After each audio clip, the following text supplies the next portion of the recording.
இன்றைக்கி கண்டென்ட் என்ன பண்ணலான்னு குழம்பி ரொம்பவே இதாகி போச்சுங்க. அப்போ எங்கள் அம்மா சந்தைக்கு போனாங்களா, சரி சந்தைக்கு போகிறாங்க, இன்றைக்கி கறி எடுத்துடலான்ட்டு எங்கள் அம்மா சொன்னேன். சரிவா சாப்பிடலாம், அதுங்களும் சரிவா சாப்பிட்லாம் அப்படின்ட்டு கறி எடுத்து வந்துட்டாங்க. அப்புறம் கறி எடுத்து வந்துட்டு வெங்காயமெல்லாம் அரைக்கி முடிச்சாச்சு. அடுத்து வந்துட்டு என்னென்னா உள்ளே வணக்கி விட்டு உள்ளே போடுறலாம். எங்கள் அம்மா சரி என்ன வறுவல் பண்ணிடலாமான்னு கேட்டாங்க. அடுத்துன்ட்டு பிரியாணியே போட்டுடலாம் அப்படின்ட்டேன். அதான் இப்போ எங்கள் அம்மா எல்லாத்தையும் ஒவ்வொன்றா எடுத்து வச்சுட்ருக்காங்க. பார்த்தீங்கன்னா இப்போ எங்கள் அம்மா இதெல்லாம் என்னதுமா இது என்னதுமா சொல்லுமா, அது என்னம்மா? பிரியாணி தலை. இது வந்து பிரியாணி தலை. அப்புறம் வந்து தக்காளி, அதுக்கப்புறம் வெங்காயம், பச்சை மிளகாய், இஞ்சி, பூண்டு எல்லாமே போட்டாங்க. இது பார்த்தீங்கன்னா சில்லி போடுறதுக்கு எங்கள் அம்மா எடுத்து வச்சுருக்காங்க. சரி பிரியாணிக்கு சைடிஷ் எடுத்து வச்சுட்டாங்க. அவ்வளோதாங்க. நீ அப்படியே வந்துட்டு அடுப்பை ஆன் பண்ணிவிட்டு எண்ணெய் ஊற்றி எல்லாம் தாளிக்க வேண்டியதுதான். சிறப்பாக அடுப்பு பற்ற வச்சாச்சு. நல்லெண்ணெய்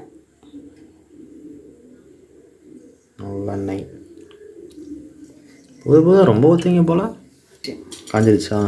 ஃபஸ்ட்டு பட்டை போடணுமா? போட்டுருங்க. சிறப்பு. அடுத்தது இலை. அது நம்மளோட பூவா? அது போட்டுருங்க அப்படியே போட்டுருங்க. ஏலக்காய் போடும். இந்த ஏலக்காய் எதுக்குன்னு பார்த்தீங்கன்னா கொஞ்சம் வாசனைக்கோசம் வருமாம் அப்படின்னு சொல்கிறாங்க. பட் இது வரைக்கும் நம்ம போட்டதில்லை, யாரோ சொல்லி போட்டுருவாங்க போல். ட்ரை பண்ணி பார்ப்போம்.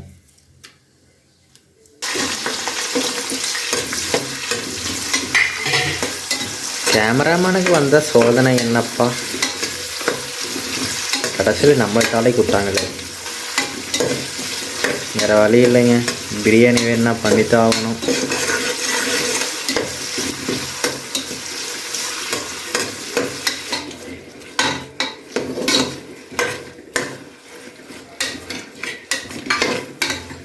பிரியாணி செஞ்சுட்டு அடுத்தது பார்த்தீங்கன்னா சில்லி செஞ்சிட்ருக்காங்க எங்கள் அம்மா.